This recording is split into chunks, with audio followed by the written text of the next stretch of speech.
के बाद अगर कोई अहम चीज़ है तो वो आपकी मिल्किंग मशीन है। मिल्किंग मशीन की इंपॉर्टेंस जो सी है आपके डेयरी फार्म पे वो बहुत ज़्यादा है। फार्म बनाते हुए पहले फार्मर इसके ऊपर उस इंफ्रास्ट्रक्चर के ऊपर सिविल वर्क्स के ऊपर काफ़ी खर्च करते हैं, एनिमल सिलेक्शन के ऊपर वो बहुत तवज्जो देते हैं। लेकिन जब मिल्किंग मशीन की बात आती है तो वहाँ पे वो ये समझते हैं कि यार ये तो बहुत आम सी चीज़ है और ये कहीं से भी उठा ली जाए तो इससे कोई फ़र्क नहीं पड़ता, जो कि बिल्कुल एक मेरा ख्याल है कि मिसकंसेप्शन है। बिस्मिल्लाहिर्रहमानिर्रहीम। आज मैं बात करना चाहूँगा मिल्किंग मशीन पे। डेयरी फार्म पे अगर कोई सबसे अहम चीज़ है तो वो आपका जानवर है, और जानवर के बाद अगर कोई अहम चीज़ है तो वो आपकी मिल्किंग मशीन है।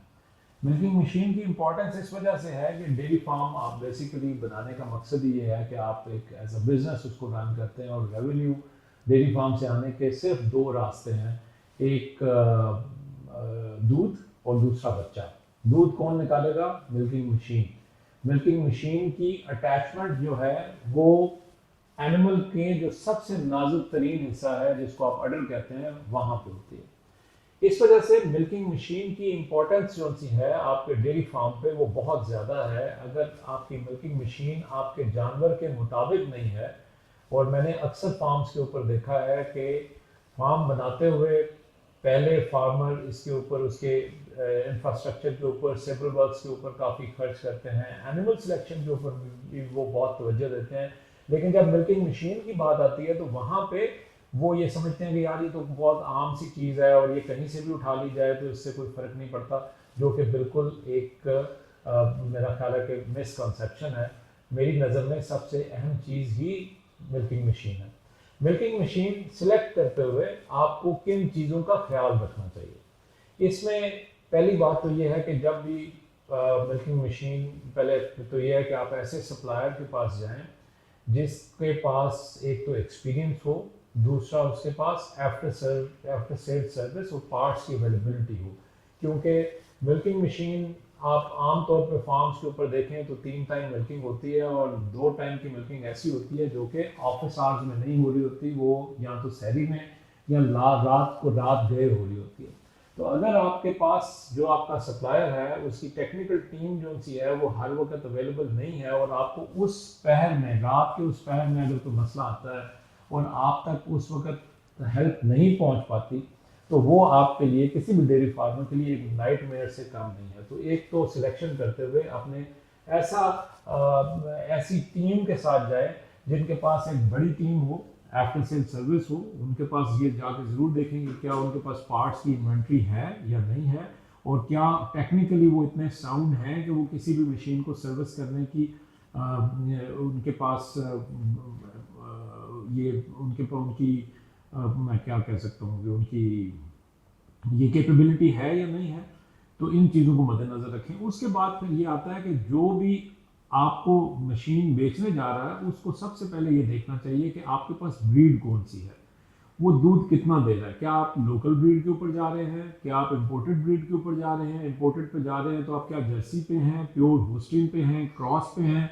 आपका एनिमल जो सा है वो एक दिन में कितना दूध देता है, उसके टीट के जो साइजेस हैं वो क्या हैं? इनको मद्देनज़र रखते हुए आपकी मशीन, हर मशीन को कस्टमाइज़ करना पड़ेगा, क्योंकि जानवर अल्लाह ताला की बनाई हुई मखलूक है। ये कोई ऐसा नहीं है कि किसी एक फैक्ट्री से निकल रहे हैं और सब जानवर एक जैसे हैं। तो इस वजह से आपके जो भी मशीन का सप्लायर है उसको जानवर को मद्देनज़र रखते हुए ये फैसला करना है कि उसकी मशीन जो सी है उसका क्लस्टर किस तरह का होना चाहिए और उसके क्लस्टर की डिज़ाइनिंग क्या होनी चाहिए। इसकी तफसीलात में आपको अगली वीडियोस में आपको देंगे कि क्लस्टर किसको कहते हैं और उसमें क्या क्या खूबियाँ होनी चाहिए, वो उसके अलावा है।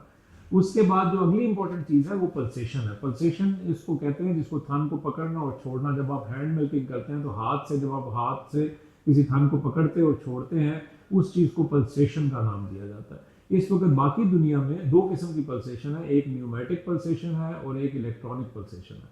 बाकी दुनिया में न्यूमेटिक पल्सेशन ख़त्म हो चुकी है, वहाँ पे सिर्फ इलेक्ट्रॉनिक पल्सेशन है, जबकि पाकिस्तान में अभी भी न्यूमेटिक पल्सेशन चलती है। न्यूमेटिक पल्सेशन में जाने में कोई हर्ज नहीं है, लेकिन आपका जो पल्सेटर है वो जो दुनिया में अच्छे माने हुए चंद पल्सेटर्स हैं, अगर आप उनमें से न्यूमेटिक पल्सेटर पे जाएंगे तो वो आपकी पल्सेशन अच्छी करेगा। अगर आप दूसरे किसी आम पल्सेटर पे जाएंगे तो वो आपको पल्सेशन अच्छी नहीं देगा, जिससे एनिमल की कभी भी कंप्लीट मिल्किंग नहीं हो पाएगी और बहुत सारे चांसेस हैं कि आपके एनिमल को मेस्टाइटिस या साड़ू जो सा है वो इसकी वजह से हो जाए। उसके बाद फिर इम्पॉर्टेंट है आपका वैक्यूम, कि आपके वैक्यूम लेवल्स क्या होने चाहिए, और वैक्यूम रेगुलेटर, कि आपने वैक्यूम के रेगुलेटर को आप किस हद तक रेगुलेट कर रहे हैं, और जब आप उसको एक सेट पॉइंट पे सेट करते हैं तो वो क्या ऐसा तो नहीं है कि कुछ अरसे बाद वो फिर अपने सेट पॉइंट से हट जाए और आपको बार बार सेट करना पड़े। इस वजह से अच्छा वैक्यूम सोर्स और अच्छा वैक्यूम रेगुलेटर जो सा है आपकी मिल्किंग मशीन में की बहुत ही बड़ी अहमियत है। और फिर उसके बाद जो आखिरी चीज़ है वो है CIP, कि आपने जब अपने एनिमल का दूध मुकम्मल तौर पे निकाल लें, पूरा एक बैच आपका कंप्लीट हो जाए, तो आप अपने सिस्टम को किस तरीके से साफ़ करते हैं ताकि उसमें बैक्टीरिया बाकी ना रह जाए, उसमें दूध बाकी ना रह जाए, दूध ख़राब ना हो, जिसकी वजह से आपका बैक्टीरियल काउंट इंक्रीज ना हो जाए, कि अल्टीमेटली आपको उसका नुकसान ये होगा कि कल जब आप अपने दूध को मार्केट में लेके जाएंगे तो वो दूध जल्दी ख़राब हो जाएगा, या वो दूध जो सा है कभी भी प्रोसेस होके वो टेस्ट नहीं देगा जो कि आपका कंज्यूमर मांगता है। तो ये मैंने आपको, ज़ाहिर है एक बहुत मैं लंबी वीडियो नहीं करना चाहता, लेकिन मेरा आपको बताने का मकसद ये है कि आपको इस बात का एहसास हो कि मिल्किंग मशीन, ये वो चाहे एक मोबाइल मिल्किंग मशीन है जो एक जानवर का दूध निकालती है, या कि मिल्किंग पार्लर जो कि एक वक्त में 100, 150, 200 जानवरों का दूध निकालते हैं।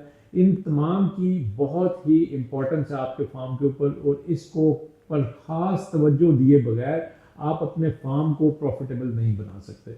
अगर आप इस सिलसिले में कोई भी मज़ीद इन्फॉर्मेशन चाहते हैं तो नीचे हमारे दिए गए नंबर्स के ऊपर रब्ता करें, और आप टेक्निकल असिस्टेंस हमारे टेक्निकल लोगों से ले सकते हैं, या आप हमारे ऑफिस विज़िट करें ताकि इसके ऊपर मज़ीद जो भी आपकी क्वेरीज हैं हम उसको आंसर कर सकें। आप सबका बहुत शुक्रिया। अस्सलाम वालेकुम।